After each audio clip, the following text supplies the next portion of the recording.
So what's up guys, habang ako yung nag-open ng ML ko ay bigla naman yung invite ng taon to. Abay, kilala nyo ba to guys? Comment nyo nga dyan sa baba. Tapos sasabi niya dito ay chutu-chu daw kami, so pinagbigyan ko. So habang ako dito nag-pick ng chu ay nag-ult ako sa hero niya dito. Sino yan?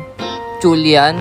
Tapos sasabi niya sa akin dito, paano ko daw nalaman? Tapos ang sabi ko sa kanya, siguro isang uri yan ng bug or bot. Tapos dito habang ako ipauwin, abay ayaw naman pauwin na itong kalaban ko guys. Eh kaya ang ginawa ko na lang ay tiniktokan ko na lang siya. Music please.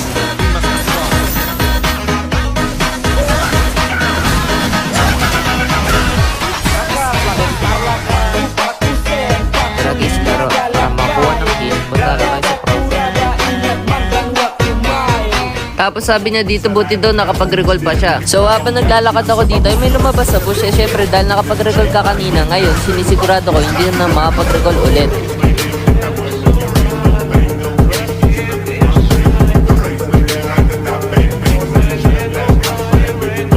Tapos guys, dito sa part na to, piprestylein ko sana siya ulit dito. Yung kaso, na blind spot ako sa bush, kaya hindi ko siya napatay. Kaya anong nangyari, ako yung napitas. Tapos sabi ko dito, daya naman ng tune niya nawawala. Tapos ang sabi niya dito, racist daw yung emote niya.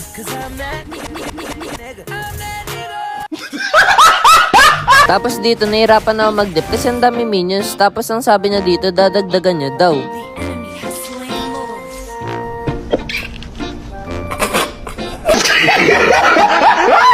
Tapos dito guys, napatay ko siya dito. Tapos sabi niya my term daw. Eh kanina nag-lord kaya maglo-lord din ako. Tapos dito guys, papatay ko daw siya dito kasi may mobiles niya. Pero hindi makakasagabal yung pak. Nag-flicker siya pero akala mo ikaw lang miracle din ako. Tapos dito, hinahabol-habol niya ako dito. Akala mo mapapatay mo ako dito. May second, first, trigger, SS, pam, patay, sinuntok.